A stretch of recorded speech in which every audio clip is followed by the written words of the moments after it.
ہے آج فلک روشن روشن ہے، تارے بھی جگمگ جگمگ.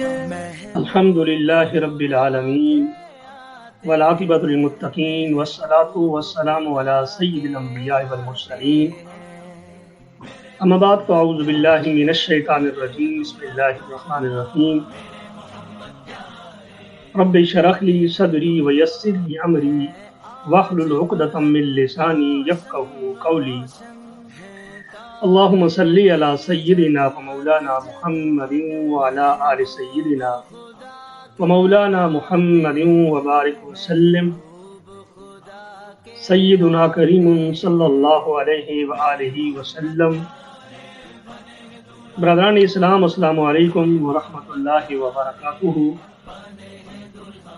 آج اللہ رب العزت کے فضل و کرم اور حضور نبی اکرم صلی اللہ تعالی علیہ وآلہ وسلم کی نظر رحمت کے توفیل آپ حضرات کی اس خدمت میں ایک بار پھر حاضر ہوں، اور آج کی اس نشست میں ہم حضور نبی اکرم صلی اللہ علیہ وآلہ وسلم کا بہت ہی خوبصورت جو معجزہ ہے، جس کو ہم معجزہ معراج کہتے ہیں، معجزہ معراج کے ضمن میں گفتگو کافی دنوں سے گفتگو کا سلسلہ ہمارا جاری و ساری ہے.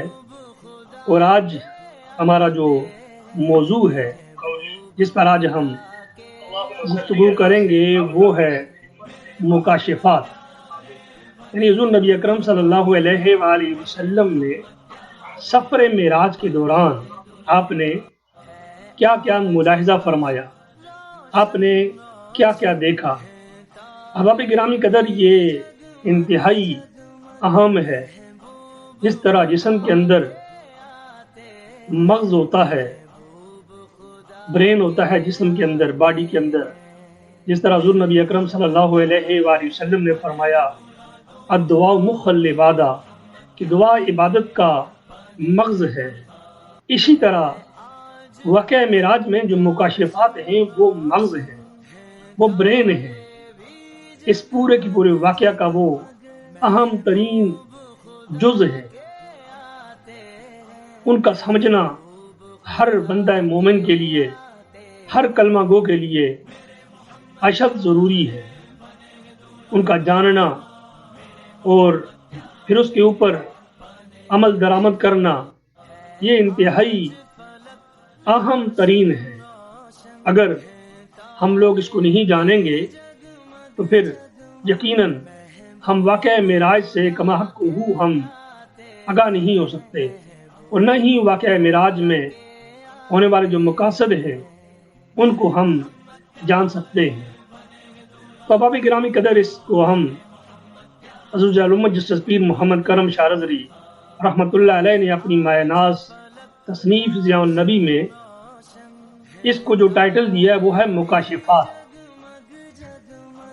تو آج ہم مکاشفات معراج پر گفتگو کریں گے عزیز الامت جسٹس پیر محمد کرم شاہ رضوی رحمۃ اللہ علیہ کی لکھی گئی مایہ ناز تصنیف ضیاء النبی سے.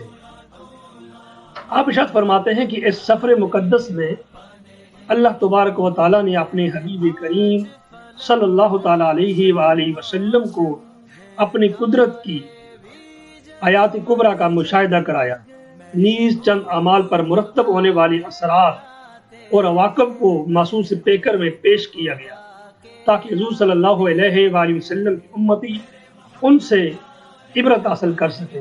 یوں سمجھیے کہ جیسے ہم تمثیل بیان کرتے ہیں، ایک خاکہ بیان کرتے ہیں، خاکے کی شکل میں چونکہ چیز کو سمجھنا نسبتاً زبانی کلامی بات کرنے سے زیادہ آسان ہوتا ہے، امت مسلمہ کو سمجھانے کے لیے اللہ کریم نے حضور نبی اکرم صلی اللہ تعالیٰ علیہ وآلہ وسلم کے سامنے ان تمام کے تمام اعمال کو ایک خاکے کی شکل میں پیش فرمایا کہ امت مسلمہ جو اعمال کرتی ہے اس پر جو اثرات مرتب ہوتے ہیں اور ان کو جس قسم کی عذاب سے واسطہ پڑے گا، ان کو اللہ کریم نے حضور نبی اکرم صلی اللہ علیہ وآلہ وسلم کے سامنے بیان کیا. تو ان امور کو علماء کرام نے اپنی جلیل القدر تصنیفات میں بیان کیا.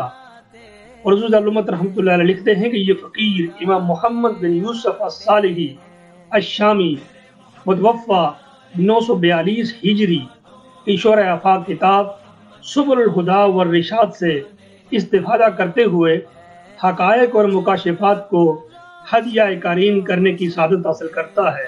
تو آج بندہ ناچیز انہی الفاظ کو یہاں پر آپ کے سامنے پیش کرنے کی سعادت حاصل کرتا ہے، اور آپ لوگ اس کو سمجھیں اور اپنے آپ کو ان اعمال سے بچائیں جن سے منع کیا گیا، اور ان کاموں کو کریں جن کا کرنے کا ہمیں حکم دیا گیا ہے۔ آپ لکھتے ہیں کہ منزل کعبہ قوسین کا مسافر جب براق پر سوار ہو کر حرم مکہ سے روانہ ہوا تو جبریل امین نے رکاب تھامی ہوئی تھی اور میکائیل نے باغ پکڑی ہوئی تھی۔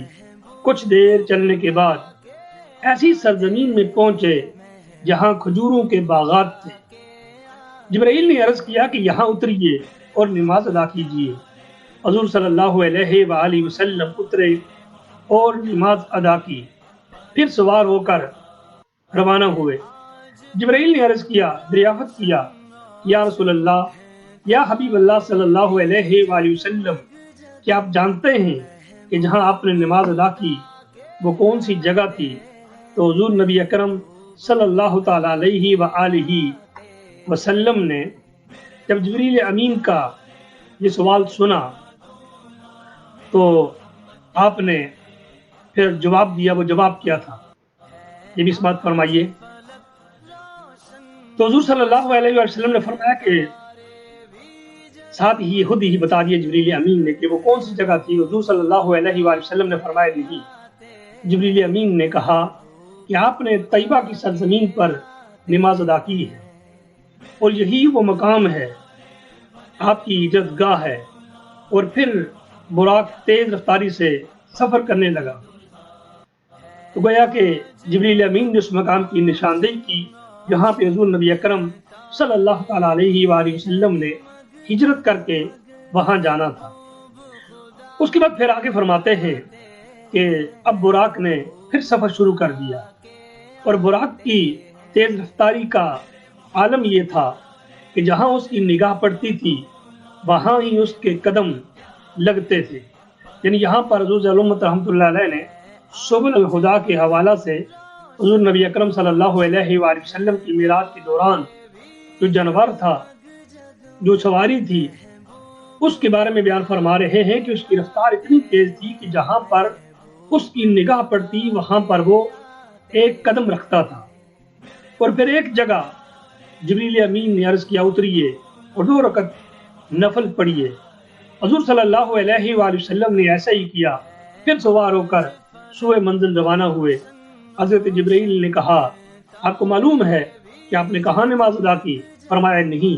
عرض کی، آپ نے مدین میں موسیٰ علیہ السلام کے درخت کے پاس نماز ادا کی۔ یہ غالباً وہ درخت ہوگا جہاں پر سیدنا موسیٰ علیہ السلام اور حضرت شعیب علیہ السلام کی بیٹیوں کی ملاقات ہوئی، یا ہو سکتا ہے کوئی اور مقام ہو چکے، اس کے بارے میں مجھے حتمی معلوم نہیں ہے۔ صرف اتنا ہی یہاں وہ لکھ رہے ہیں کہ سیدنا موسیٰ علیہ السلام کا جو درخت تھا اس کے پاس آپ نے وہ نماز ادا کی، کیونکہ مدین میں جو خاص مقام ہے وہی ہے جہاں پہ سیدنا موسیٰ علیہ السلام کی ملاقات حضرت شعیب علیہ السلام کی صاحبزادیوں سے ہوئی، اور پانی کا وہاں کنواں بھی موجود تھا۔ پھر سوار ہوئے اور براق تیزی سے مسافت طے کرنے لگا۔ راستہ میں پھر ایک مقام پر جبریل نے عرض کیا، اتریے اور نماز ادا کیجیے۔ حضور صلی اللہ علیہ وآلہ وسلم اتر کر اپنے رب کو آپ نے سجدہ کیا، پھر سوار ہو کر سفر شروع کیا۔ جبریل امین نے پھر پوچھا کہ آپ کو معلوم ہے کہ آپ نے کہاں نماز ادا فرمائی؟ تو جبریل امین نے جب یہ عرض کیا اور پھر حضور صلی اللہ علیہ وآلہ وسلم نے پھر فرمایا کہ نہیں، جبریل امین نے عرض کیا، یہ طور سینا ہے جہاں اللہ تعالیٰ نے موسیٰ علیہ السلام سے کلام فرمایا۔ جب مرکب ہمایوں بیت اللحم پہنچا جو حضرت عیسیٰ علیہ السلام کا مولد ہے، وہاں اتر کر پھر نماز ادا کی۔ اب آپ گرامی قدر، اس سفر میں یہ جو نماز بار بار ادا کرنے کا آپ سماعت فرما رہے ہیں، اس کا سبب کیا ہے؟ یہاں حضور نبی اکرم صلی اللہ علیہ وآلہ وسلم اور جبریل امین ہمیں ایک درس دینا چاہتے ہیں، ایک سبق پڑھانا چاہتے ہیں کہ ہر وہ مقام جو کسی نیک بندے کا مولد ہو، جہاں اللہ کے کسی نیک بندے کی پیدائش ہوئی ہو، وہ مقام جہاں کسی نیک بندے پر اللہ رب العزت کی خاص رحمتوں کا نزول ہوا ہو، اور وہ خاص مقام جہاں پر اللہ کریم کے نیک بندے نے وہاں زندگی گزاری ہو، تو ایسے مقامات پر جانا اور وہاں جا کر 2 رکعت نماز نفل پڑھنا، یہ میرے کریم آقا صلی اللہ تعالیٰ علیہ وآلہ وسلم کی سنت مبارکہ ہے۔ اسی طرح آپ نے جس طرح طیبہ مدینہ طیبہ میں آپ نے نماز پڑھی، پھر سیدنا موسیٰ علیہ السلام کا جو مبارک درخت تھا اس کے پاس آپ نے نماز پڑھی، پھر آپ نے کوہ طور پر نماز پڑھی، طور سینا پہ نماز پڑھی، پھر آپ نے سیدنا عیسیٰ علیہ السلام کے جو مولد مبارک ہے جہاں وہ پیدا ہوئے وہاں نماز پڑھی۔ اسے پتہ چلتا ہے اگر ان مقامات کا مقام ہے، پھر وہ مقام جہاں حضور نبی اکرم صلی اللہ تعالیٰ علیہ وآلہ وسلم پیدا ہوئے، اور جہاں جہاں سے میرے کریم آقا صلی اللہ تعالیٰ علیہ وآلہ وسلم کا گزر ہوا، جہاں جہاں آپ ٹھہرے، وہ تمام کے تمام مقامات عزت اور احترام اور محبت کے لائق ہیں۔ اگر کوئی غلام مصطفیٰ ایسے مقام پر جا کر سجدہ کرے، رب کی بارگاہ میں سجدہ شکر ادا کرے، تو ایسا کرنا نہ ہی شرک ہے، نہ ہی بدعت ہے، نہ ہی گناہ ہے، بلکہ یہ میرے کریم آقا صلی اللہ تعالیٰ علیہ وآلہ وسلم کی سنت مطہرہ ہے۔ احباب گرامی قدر، پھر ایک اور بات بھی پتہ چلتی ہے کہ اللہ کریم کے نبی اکرم صلی اللہ تعالیٰ علیہ وآلہ وسلم کا حضرت جبریل، حضرت عیسیٰ علیہ السلام اور سیدنا موسیٰ علیہ السلام کے ساتھ کس قدر محبت کا رشتہ تھا۔ الحمدللہ تمام مسلمان، دنیا بھر میں مسلمان بسنے والے مسلمان جو ہیں، وہ اسی طرح سیدنا عیسیٰ علیہ السلام اور سیدنا موسیٰ علیہ السلام کا ادب و احترام کرتے ہیں، ان سے محبت کرتے ہیں۔ تو دوسرے مذاہب کو بھی چاہیے کہ وہ بھی حضور نبی اکرم صلی اللہ تعالیٰ علیہ وآلہ وسلم کا اسی طرح ادب و احترام کریں، اسی طرح محبت ان سے کریں جس طرح مسلمان ان کے نبی اور سیدنا اور اپنے نبی سے محبت کرتے ہیں۔ احباب گرامی قدر، پھر یہ سفر جاری رہا۔ بنی اسنا حضور صلی اللہ علیہ وآلہ وسلم نے ایک عفریت کو دیکھا، ایک بڑے جن کو دیکھا جو آگ کا ایک شعلہ لیے ہوئے پیچھے پیچھے بھاگ رہا ہے۔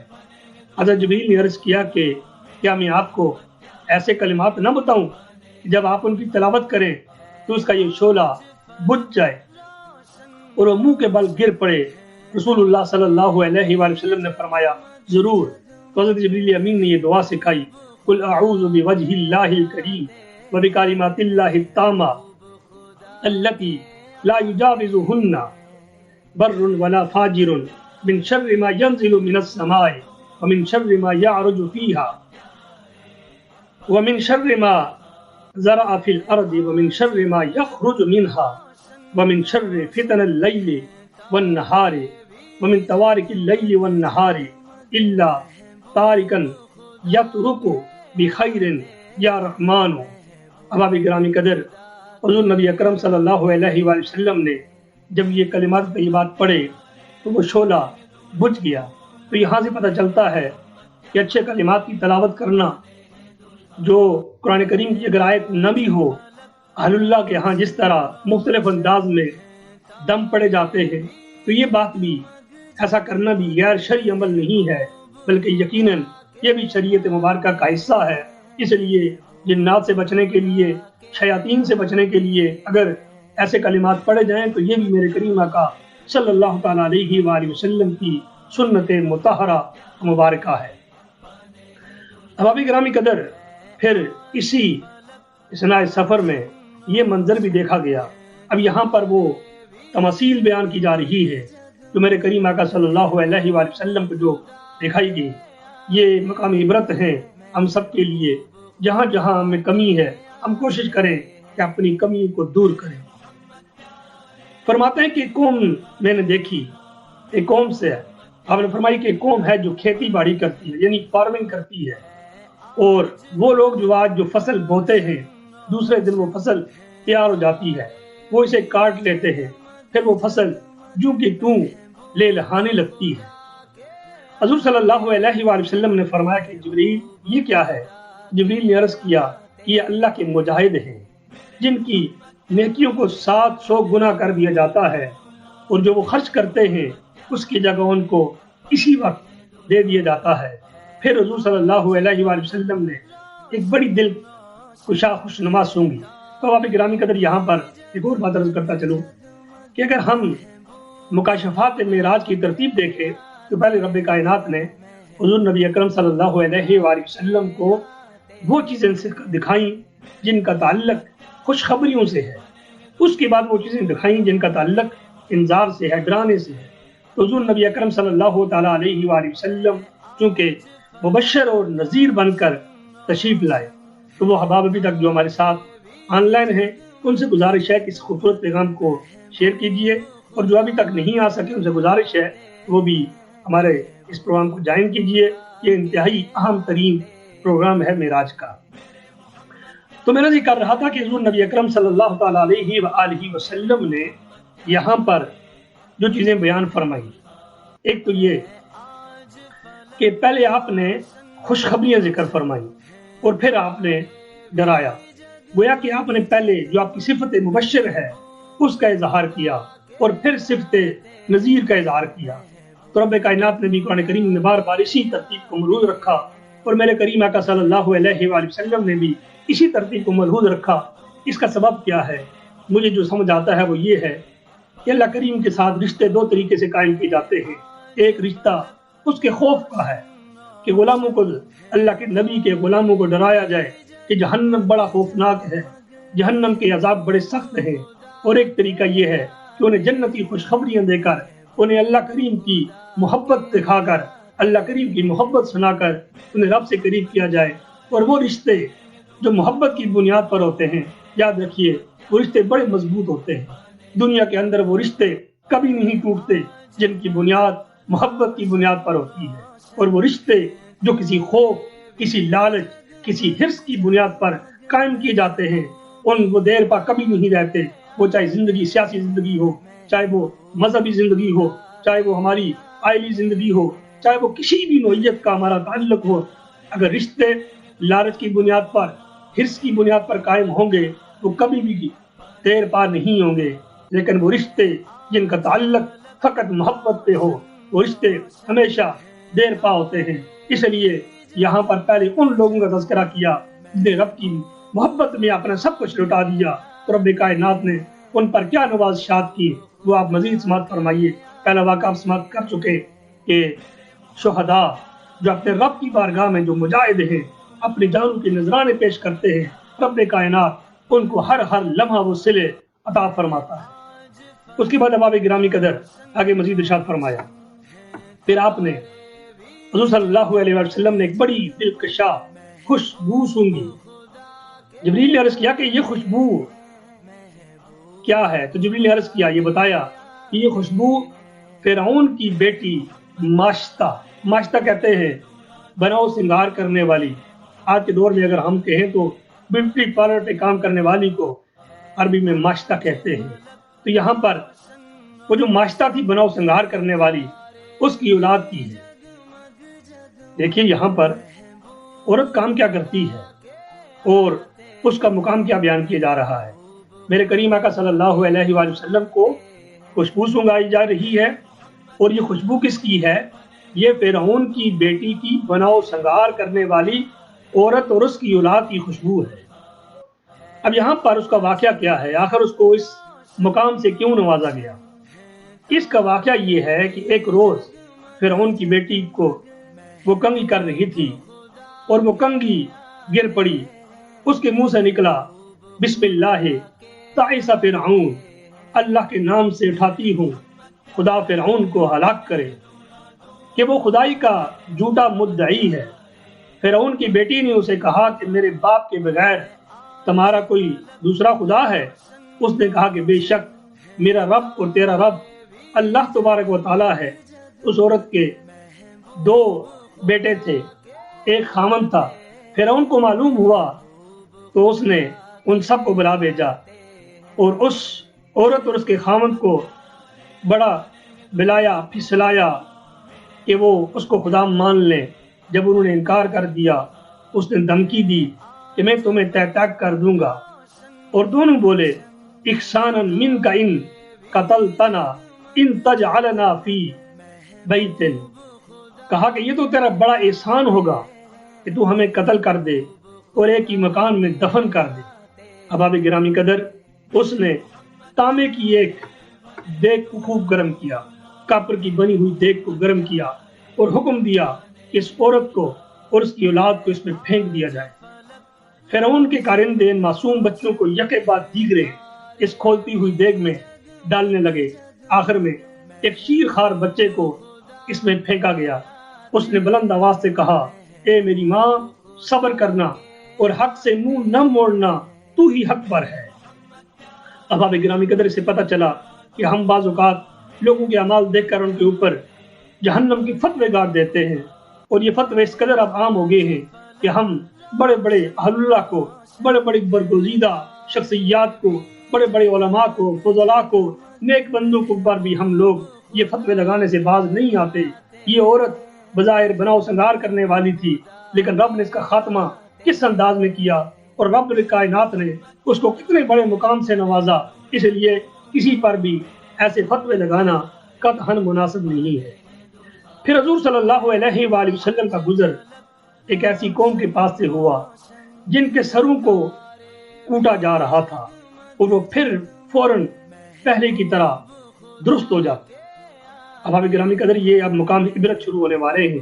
یہ وہ بیان ہے جو ہر لمحہ ہر انسان کے لیے اس کا تعلق کسی مذہب سے ہو، کسی قوم سے ہو، کسی فرقے سے ہو، کسی گروپ سے ہو، یہ سب کے لیے مقام عبرت ہے، کسی بھی شعبہ زندگی سے ہو۔ فرماتے ہیں کہ سب سے پہلے کیا دیکھا میرے کریم آقا صلی اللہ تعالیٰ علیہ وسلم نے؟ آپ کا گزر ایک ایسی قوم کے پاس سے ہوا جن کے سروں کو کوٹا جا رہا تھا، اور وہ پھر پہلے کی طرح درست ہو جاتی۔ یہ سلسلہ لگاتار جاری تھا۔ حضور صلی اللہ علیہ وآلہ وسلم نے پوچھا کہ جبرائیل، یہ کون سے لوگ ہیں؟ اس نے عرض کیا کہ یا رسول اللہ صلی اللہ علیہ وآلہ وسلم، یہ وہ لوگ ہیں جو فرض نماز کی ادائیگی میں نہیں کرتے۔ یہ وہ لوگ ہیں جو فرض نماز کی ادائیگی نہیں کرتے۔ احباب گرامی قدر، ہم آج جان بوجھ کر فرض نمازوں کو چھوڑ دیتے ہیں، غلطی کرتے ہیں اور بھول جاتے ہیں کہ نماز کی امپورٹنس کیا ہے، نماز پڑھنا کس قدر اہمیت کا عمل ہے۔ پھر حضور نبی اکرم صلی اللہ علیہ وآلہ وسلم کو ایک ایسی قوم دکھائی گئی۔ اس کے بعد پھر آپ کا ذکر ایک اور قوم سے ہوا۔ آپ نے ایک دوسری قوم کو آپ نے دیکھا، اب ان کے ساتھ کیا کیا جا رہا تھا وہ بھی سماعت کیجیے۔ ایسی قوم دیکھیے کہ جن کے آگے پیچھے چیتھڑے تھے، اور وہ اس طرح چر رہے تھے کہ جس طرح اونٹ اور بکریاں چرتی ہیں، اور دری جو ایک خاردار کڑوی بوٹی ہے، اور زقوم اسے وہ کھا رہے تھے۔ یعنی چیتھڑے نکلے ہوئے ہیں، جس طرح برا حال ہے جسم کا، اور اونٹ کی طرح چر رہے ہیں، اور چیتھڑے نکلے ہوئے اور کھا کیا رہے ہیں؟ زقوم کھا رہے ہیں، جو کہ کڑوی ترین کانٹے دار جھاڑی ہے۔ تو پھر پوچھا گیا، حضور نبی اکرم صلی اللہ علیہ وآلہ وسلم نے پوچھا کہ یہ کون ہے؟ جبریل نے عرض کیا کہ یہ وہ لوگ ہیں جو اپنے مالوں کی زکوٰۃ ادا نہیں کرتے۔ پھر سماعت فرمائیے، یہ وہ لوگ ہیں جو اپنے مالوں کی زکوٰۃ ادا نہیں کرتے۔ پھر سماعت فرمائیے، یہ وہ لوگ ہیں جو اپنے مالوں کی زکوٰۃ ادا نہیں کرتے۔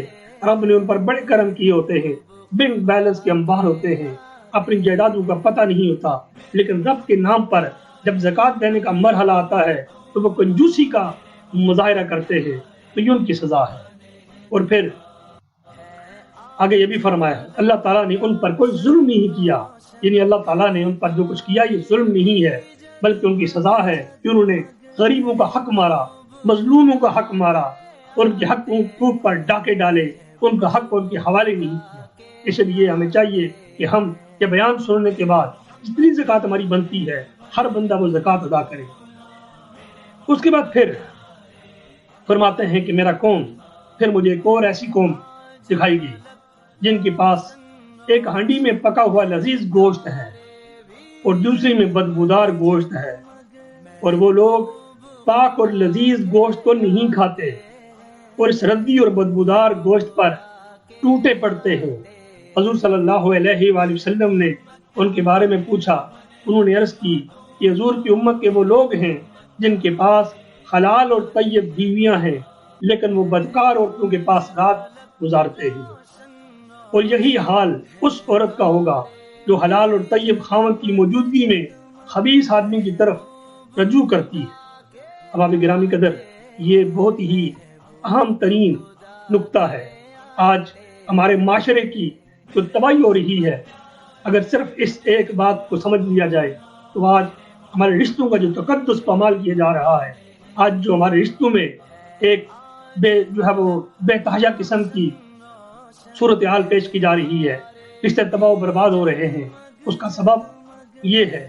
اور اگر اس پر غور و فکر کر لیا جائے، اگر اس کے عبرتناک انجام سے ڈرا جائے تو یقین جانیے آج ہماری جو آئلی زندگی ہے وہ انتہائی خوبصورتی کا نمونہ پیش کر سکتی ہے۔ اس لیے کوشش کریں کہ آج سے اس بیان کو سننے کے بعد کہ اپنے آپ کو ان گناہوں سے بچائیں۔ اللہ کریم ہم سب کو ان گناہوں سے بچنے کی توفیق عطا فرمائے۔ احباب گرامی قدر، پھر میرے کریم آقا صلی اللہ تعالیٰ علیہ وسلم فرماتے ہیں، پھر ابھی سفر مزید جاری ہے، اور کیا کیا یہاں پر وہ دیکھا گیا۔ پھر راستہ میں آپ فرماتے ہیں کہ ایک لکڑی کے پاس سے ہمارا گزر ہوا، اور جو چیز یا کپڑا اس کے نزدیک ہوتا وہ اس کو پھاڑ دیتی۔ اس کے بارے میں دریافت فرمایا گیا کہ جبریل نے عرض کیا کہ آپ کی امت کے وہ لوگ ہیں جو راستوں پر کچہری لگا کر بیٹھیں گے اور لوگوں کا راستہ کاٹیں گے۔ احباب گرامی قدر، آج راستے کاٹنا، راستوں کو روکنا، یہ تو معمول بن چکا ہے۔ مختلف انداز میں راستے روک دیے جاتے ہیں، اور آج گویا کہ راستوں پر کچہری لگا کر بیٹھنا اور لوگوں کا راستہ قطع کرنا، راستہ روکنا، یہ بھی گناہوں میں سے ہے اور بڑے گناہوں میں سے ہے۔ تو آج مختلف انداز میں راستے روکے جاتے ہیں۔ کبھی تو ہم لوگوں کے راستے اپنی زمین سے روک دیتے ہیں، ان کو اپنی زمین سے گزرنے نہیں دیتے۔ سڑک کا معاملہ ہو، چھوٹے راستے کا معاملہ ہو، تو ہم وہاں پر فرعون بن جاتے ہیں اور لوگوں کو راستے نہیں دیتے۔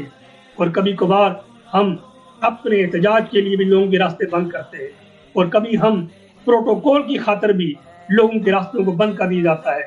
لوگ بھوک سے، لوگوں کے بچے بیماری کی وجہ سے، خواتین بیماری کی وجہ سے، مرد بوڑھے بیماری کی وجہ سے بلک رہے ہوتے ہیں، لیکن کبھی ہم اپنے پروٹوکول کے جھوٹے پروٹوکول کی خاطر اور کبھی اپنے ذاتی مفادات کے احتجاجات کی خاطر ہم لوگوں کے راستے بند کرتے ہیں۔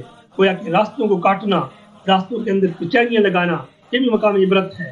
اور پھر یہ بھی عرض کروں گا، ہمارے ملک کا تو یہ رواج بن چکا ہے کہ دھرنے دینا، اور دھرنا بھی وہاں دینا جہاں ساری کی ساری مخلوق وہ ہماری پریشانی کا سبب جن کے لیے بنے۔ اس پر بھی غور و فکر کرنا چاہیے علماء کرام کو بھی اور دیگر حضرات کو بھی، یہ کام بھی ایسے مقام پر کیے جائیں جہاں پروٹیسٹ بھی ہو لیکن کسی کا راستہ وہ نہ روکا جائے۔ یہ بھی ہمارے لیے سبق ہے واقعہ معراج میں۔ پھر احباب گرامی قدر، پھر ایک آدمی کو دیکھا گیا جو خون کی ایک نہر میں تیر رہا ہے اور اس کے منہ میں پتھر ڈالے جا رہے ہیں۔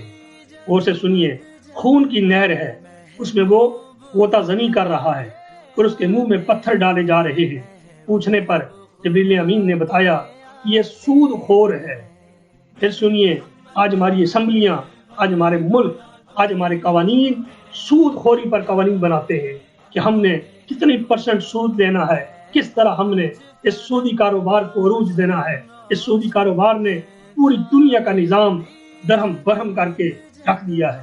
اس سودی کاروبار کی وجہ سے غریب ملک، غریب انسان غریب سے غریب تر ہو رہا ہے، اور امیر ملک، امیر انسان امیر سے امیر تر ہو رہے ہیں۔ بابائی گرامی قدر، میرے کریم آقا صلی اللہ علیہ وآلہ وسلم نے فرمایا کہ سود خور آدمی، اس کی مثال ایسے پیش کی گئی کہ اس کو یہ عذاب دیا جائے گا کہ وہ خون کی ندی میں تیر رہا ہے اور اس کے منہ کے اندر پتھر ڈالے جا رہے ہیں، پتھر بھرے جا رہے ہیں۔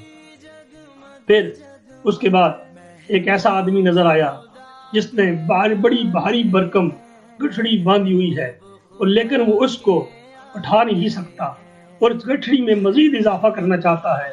تو حضور نبی اکرم صلی اللہ علیہ وآلہ وسلم نے پوچھا کہ یہ کون ہے؟ فرمایا کہ حضور صلی اللہ علیہ وآلہ وسلم کی امت کا وہ آدمی ہے جس کے پاس لوگوں کی امانتیں ہوں گی اور وہ ان کو ادا نہیں کرے گا اور مزید امانتیں رکھنے کا خواہش مند ہو۔ احباب گرامی قدر، یہ ایک جملہ اتنا وسیع ہے کہ اس کو اگر ہم کسی بھی تناظر میں ذکر کریں، اگر ہم ایک گھر چلا رہے ہیں اور اگر ہم صحیح معنوں میں نہیں چلا رہے اور مزید اور گھر آباد کرنے کی خواہش ہے، یہ اس کو بھی شامل ہے۔ اور اگر ہم لوگ کسی منصب پر فائز ہیں اور اپنے منصب سے کم حق حقوق ادا نہیں کرتے اور مزید ہم اور لینے کی خواہش مند ہیں، یہ اس کو بھی شامل ہے۔ اگر ہم حکومت میں ہیں، اعلیٰ عہدوں پہ ہیں اور ہم پہلے عہدوں سے جو ہے وہ ہم لوگ صحیح معنوں میں ایمانداری سے کام نہیں کر رہے اور مزید کی خواہش رکھتے ہیں، اس کو بھی شامل ہے۔ اور اگر ہم کوئی ویلفیئر کا کام کرتے ہیں، ہمارے پاس لوگوں کی امانتیں آتی ہیں، ہم لوگ ان امانتوں کا حق ادا نہیں کرتے اور مزید اور امانتیں سمیٹنے کے در پہ ہوتے ہیں، یہ حق اس پر بھی ہے، یہ سزا اس کے لیے بھی ہے۔ تو احباب گرامی قدر، چلیے ہمیں کوشش کرنا چاہیے کہ ہم لوگ کسی بھی منصب پر ہوں، اس جملے کو اپنے لیے جو ہے وہ سامنے رکھیں، انشاءاللہ رب کائنات ہمارے لیے آسانی عطا فرمائے گا۔ احباب گرامی قدر، پھر یہ ہیبتناک منظر بھی دکھائی دیا کہ کینچی کے ساتھ ایک قوم کی زبانیں اور ان کے ہونٹ کاٹے جا رہے ہیں۔ پھر سماعت فرمائیے، کینچی کے ساتھ آج سوشل میڈیا کا دور ہے اور وہ ان سب لوگوں کے لیے جو ہم لوگ اس فیلڈ سے وابستہ ہیں، جس میں بھی وابستہ ہوں۔ فرمایا کہ کینچی کے ساتھ ایک قوم کی زبانیں اور ان کے ہونٹ کاٹے جا رہے ہیں۔ یہ وہ زبانیں اور ہونٹ کٹنے کے بعد پھر جو کے تو ہو جاتے ہیں اور یہ سلسلہ جاری ہے۔ حضور صلی اللہ علیہ وآلہ وسلم نے پوچھا یہ کون ہے؟ جبریل نے عرض کیا ہؤلاء خطباء الفتنة من امتک یقولون ما لا یفعلون۔ میرے حضور نے ارشاد فرمایا کہ حضور کی امت کے وہ فتنہ باز خطیب ہیں جو دوسروں کو کہتے ہیں، اس پر خود عمل نہیں کرتے۔ احباب گرامی قدر، آج ہم لوگ کس قدر فتنہ پروری کا شکار ہیں اور ہم لوگ کیا کیا تقریریں کرتے ہیں اور ہمارے عمل کی دنیا میں ہم کہاں ہیں۔ اس لیے یہ ہمارے لیے مقام غور ہے۔ پھر حضور فرماتے ہیں ایسے لوگ نظر آئے جن کے ناخن تانبے کے ہیں اور اپنے چہروں اور سینوں کو ان سے کھرچ رہے ہیں۔ جبریل نے ان کے بارے میں عرض کی کہ یہ وہ لوگ ہیں جو لوگوں کا گوشت کھاتے ہیں، یعنی ان کی غیبت میں مصروف رہتے ہیں، ان کی عزتوں پر تہمتیں لگاتے ہیں۔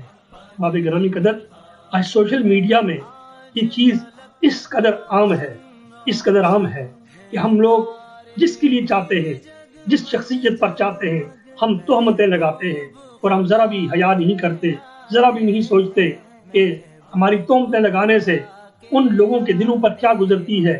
تو میرے کریم آقا نے ارشاد فرمایا ایسے لوگوں کی سزا یہ ہوگی کہ ان کے تانبے کے ناخن ہوں گے اور وہ اپنے چہروں اور سینوں کو کھرچ رہے ہوں گے۔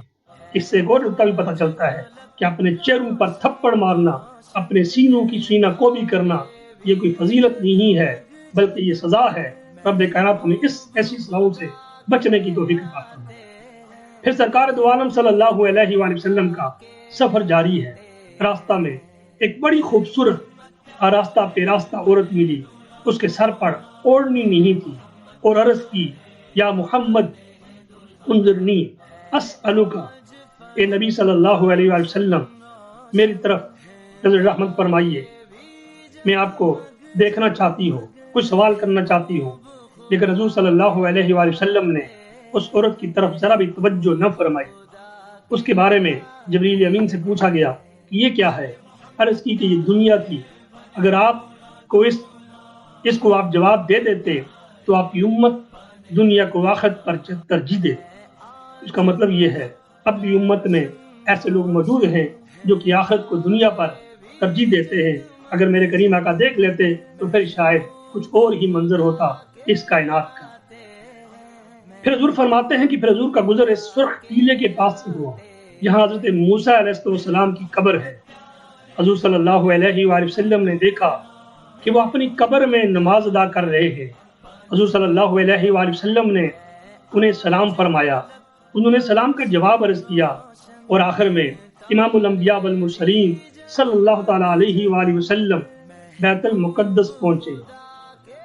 احباب گرامی قدر یہاں بھی دیکھیے اللہ کے نبی قبر میں کھڑے ہیں، نماز پڑھ رہے ہیں، قبر زمین کے اندر ہے، اوپر سے وہ قبر بند ہے، رات کا وقت ہے، گویا کہ میرے کریم آقا صلی اللہ علیہ وآلہ وسلم کو رب کائنات نے وہ نگاہ عطا فرمائی تھی کہ میرے کریم آقا اپنے غلاموں کو قبروں کے اندر بھی ملاحظہ فرماتے تھے۔ جو نبی کل قبروں کے اندر اپنے غلاموں کو ملاحظہ فرماتے تھے، یقین جانیے اب بھی وہ اپنے غلاموں کو جو ہے وہ ملاحظہ فرماتے ہیں۔ اور پھر حضور صلی اللہ علیہ وآلہ وسلم نے، اور اس کے بعد پھر کیا ہوا مزید آگے سنیے، تو پھر حضور صلی اللہ علیہ وسلم نے دیکھا سیدنا موسیٰ علیہ السلام کو کہ وہ قبر کے اندر نماز پڑھ رہے ہیں، انہوں نے سلام کا جواب بھی عرض کیا۔ اور پھر آخر میں امام الانبیاء والمرسلین صلی اللہ علیہ وآلہ وسلم بیت المقدس پہنچے، حضور صلی اللہ علیہ وسلم نے سلام بھی کیا، انہوں نے جواب بھی دیا۔ اسے پتہ چلا کہ اہل قبور کو جب سلام کیا جائے تو وہ سلام کا جواب بھی دیتے ہیں، وہ مٹے ہوئے، وہ صرف مٹی کا ڈھیر نہیں ہوتے، بلکہ رب ان کو زندگی میں عطا فرماتا ہے، لیکن ضروری ہے کہ وہ رب کائنات کے برگزیدہ بندے ہوں، رب کے محبوب بن کر دنیا سے جائیں۔ پھر حضور صلی اللہ علیہ وآلہ وسلم نے بھی اور جبریل نے، امین نے بھی جب بیت المقدس پہنچے تو 2 رکعتیں پڑھی۔ ابھی تھوڑی ہی دیر گزری تھی تو وہاں بہت سے لوگ جمع ہو گئے، پھر مؤذن نے اذان دی اور اقامت کہی، سب نے انتظار میں تھے کہ کون امامت کا شرف حاصل کرے گا۔ جبریل امین نے عرض کی، حضور صلی اللہ علیہ وآلہ وسلم کا دست مبارک پکڑا اور مصلی پہ کھڑا کر دیا۔ پھر حضور صلی اللہ علیہ وآلہ وسلم نے سب کی امامت کرائی، اور وہ جو پیچھے نماز پڑھنے والے تھے یہ کوئی عام لوگ نہیں تھے، بلکہ یہ تمام کی تمام امتوں کے نبی تھے۔ آج وہ وعدہ پورا ہوا جس کا ذکر قرآن کریم میں رب کائنات نے فرمایا، وَإِذَا أَخَذَ اللَّهُ مِيثَاقَ النَّبِيِّينَ لَمَا آتَيْتُكُم مِّن كِتَابٍ وَحِكْمَةٍ ثُمَّ جَاءَكُمْ رَسُولٌ لَتُؤْمِنُنَّ بِهِ وَلَتَنصُرُنَّهُ، کہ اس نبی پر تم ایمان لانا۔ ان تمام انبیاء کرام نے پیچھے نماز پڑھ کر اس بات کا اقرار کیا کہ ہم سارے کے سارے حضور نبی اکرم صلی اللہ تعالیٰ علیہ وآلہ وسلم کے امتی اور غلام ہیں۔ احباب گرامی قدر، جب نماز سے فراغت کے بعد حضرت ابراہیم علیہ خلیل اللہ علیہ السلام نے خطبہ ارشاد فرمایا، جس میں اللہ تعالیٰ کی حمد و ثنا کے بعد ان نے ثناء کو گنوایا جو ان کے رب جلیل نے ان پر فرمائے تھے۔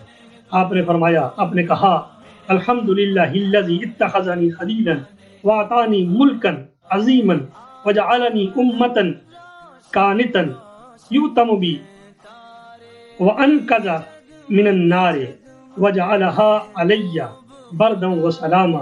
ساری تعریفیں اللہ تعالیٰ کے لیے ہے جس نے مجھے اپنا خلیل بنایا، مجھے ملک کی عظیم عطا فرمایا اور مجھے اپنا فرما بردار بنایا جس کی پیروی کی جاتی ہے، مجھے آگ سے بچایا اور اسے میرے لیے ٹھنڈا اور سلامتی کا باعث بنایا۔ آپ کے بعد سیدنا موسیٰ علیہ السلام نے، حضرت سلیمان علیہ السلام نے، حضرت عیسیٰ علیہ السلام نے اللہ تعالیٰ کی حمد و ثنا کی اور انہیں ثناء اور انعامات کو بیان کیا جن سے اللہ تعالیٰ نے ان کو نوازا تھا۔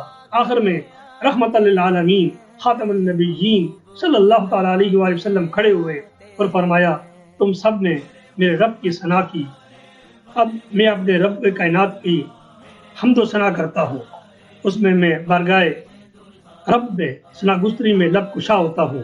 اور یہ خود ارشاد فرمایا، الحمدللہ الذی ارسلنی رحمت للعالمین وکافۃ للناس بشیرا ونذیرا وانزل علی الفرقان فیہ تبیان کل شیء وجعل امتی خیر امت اخرجت للناس وجعل امتی وسطا وجعل امتی هم الاولون والآخرون وشرح لی صدری ووضع عنی وزری ورفع لی ذکری وجعلنی فاتحا وخاتما۔ یہ سب تعریفیں اللہ تعالیٰ کے لیے ہے جس نے مجھے سارے جہانوں کے لیے سراپہ رحمت بنا کر بھیجا اور تمام لوگوں کے لیے بشیر اور نذیر بنا کر مبعوث فرمایا، اور مجھ پر پھر فرقان نازل کیا، اس میں ہر چیز کا واضح بیان ہے، اور میری امت کو تمام امتوں سے افضل بنایا اور اسے لوگوں کی بھلائی کے لیے پیدا فرمایا، اور میری امت کو امت وسط بنایا، اور میری امت ہی اول اور آخر ہے، اور مجھے شرح صدر کی نعمت سے نوازا اور میرا بوجھ مجھ سے اٹھا لیا، میرے ذکر کو میرے لیے بلند فرمایا اور مجھے فاتح اور خاتم بنایا۔